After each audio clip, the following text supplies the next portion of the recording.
only does agriculture mean a livelihood to me, but I think it means a livelihood to the world. We talk about, and I use sometimes in a joking sense, people come to me and doing my national television show, and they say, how can you find enough information to keep a show going? And I look at them, smile a little bit, and I says, well, if you quit eating and take off all your clothes, I said, well, most of the items that you have on in terms of clothing somehow or the other originated in agriculture. And I'm talking about cotton, da-da-da-da-da-da, you know. I do have a feeling that you eat. Now, I said, you don't have to eat animal food. You can be 100% vegetarian, but where do those vegetables come from? He realized that agriculture is important at whatever level we're in. And that's what it means to me. It's just, has become more important rather than less important.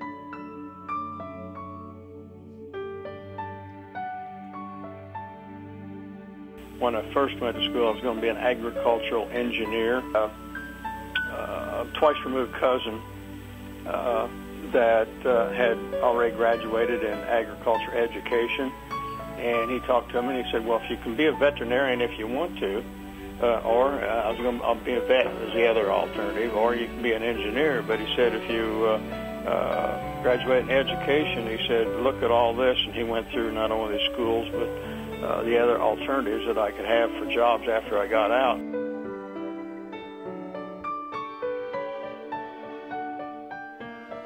I think what I enjoy most from a personal standpoint is the association of meeting farmers, meeting ranchers, meeting people, and meeting people in the agricultural business.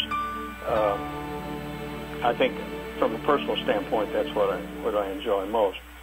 From a professional standpoint, one is I enjoy learning new bits of information and being able to tell about that information so that I can get other people excited about it. There's no way that I can, on TV or on radio or anything I can do, I can tell the whole story. I mean, you gotta, but if I can grasp, tell enough that you're interested and say, hey, that might work on our place, or that might work in my operation, so that then I can get that individual motivated to make himself more money or do a better job with whatever his agriculture thing is. That's what gives me the most excitement.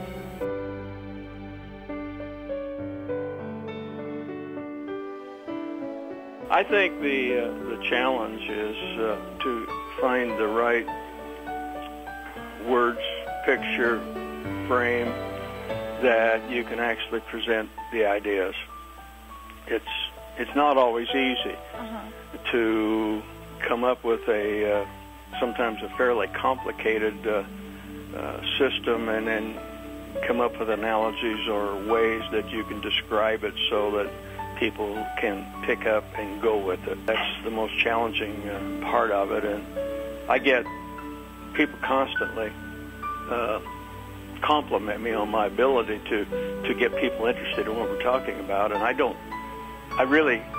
guess I've been doing it all my life, so I really don't find it that challenging.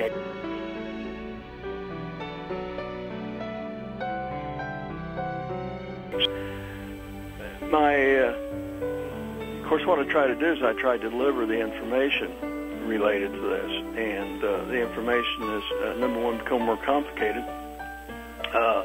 and number two, it seems that there is more information too. I mean, if you just take biotechnology as an example, there's a concept of what it is and what it can mean, and it's easy just to say, well, hey, we're going to be able to plant alfalfa now that the Roundup ready. You know, that's the first thing. So you got what the government does, no case. You got what is available from foreign governments in terms of buying your product and that kind of thing. And I think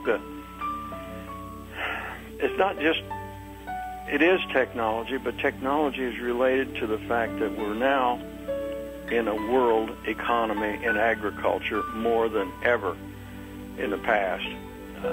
We don't have to crawl back. You know, everybody says, well, whenever the Russian wall came down is whenever it changed, but that wasn't the big change. The big change is whenever suddenly we found out that in order to feed all the people in the world, we were going to have more food, and the United States was at the edge of technology.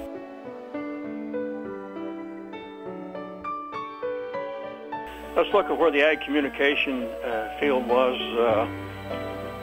let's just say 2 years ago. Mm-hmm. We had radio, television, telephone, newspapers, and the weeklies and all this kind of stuff. Forge ahead, and where we are now, we got Twitter, we've got Facebook, we've got everything that's available on the computer, and almost all of those are on the computer. Was it the question about issues or what I see going on? This is personal with me. There is all kinds of information available utilizing the computer. And any one of those, and there's 6 or 7 that are really, 6 or 7, Twitter and Facebook, the ones that come to mind, but there are others on there also. The problem is anybody can put any kind of information on there. And 2 years ago, if we go back to that, whenever a person picked up and says, well, I'm going to read Farm Journal magazine, or I'm going to read Prairie Farmer, people who wrote in there, and they had those bylines and whatnot. Well, I know if Josh writes here, by golly, I trust Josh. But you go to the website, you don't know Josh. We haven't got that credibility built there yet. And I think the big concern is at this point in time is that information, there's 10 times more information, but what is credible? And I think the credibility with agriculture communications is a real concern, and I don't know the answer as to how we're going to be able to build that credibility. And we're having that actually tomorrow, Thursday, AgWeb, or the Farm Journal's website, is coming. They're going to revise themselves tomorrow, and tomorrow's going to be the new AgWeb. But they've been dealing with it on a consistent basis. And of course, there are some people in there that write for us and are on Ag Day or on, that have credibility, and they're trying to figure out a way that they can become the most important, credible source of information on the web. But then you still have all these others that are out there. and so how do you go and know the credibility? And I think the biggest issue at this point in time is the credibility of information, and I do not know the answer. I think that's the biggest challenge at this point in time, is to figure out how to come up with the credibility answer.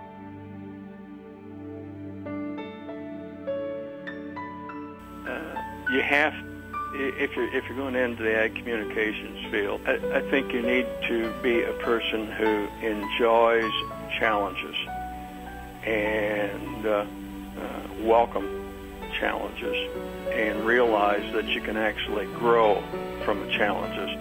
And a lot of us, I'm trying to think of a good analogy. I guess if you're a bull rider, you like it, and you start out riding bulls, it's no problem, and then suddenly you get into big leagues, and they're going to do everything they can to get you off. And that's the same thing with whenever you're working with agriculture communications. You can kind of start out, and you can work as an assistant editor, and then you get to be an editor, and then you do this, and then suddenly you say, well, here's somebody gives you an assignment. We're coming up with a new way to grow sorghum, and we're going to be able to double its capacity, and it's Roundup ready and whatnot, but they won't buy it at our #1 sorghum buyer. How are we going to get around that issue? And there's one that you got to get on top of. Mm-hmm. And so I think you need to understand those challenges and figure out how to get to the real story, and then build yourself credibility. And I think my advice is that you need to welcome challenge and be willing to tackle it with some gusto, and enjoy. And also realize that you're not going to be able to solve every one of them. That'd be just short answer. You just got to welcome challenge and realize you can't solve every one of them, but enjoy it.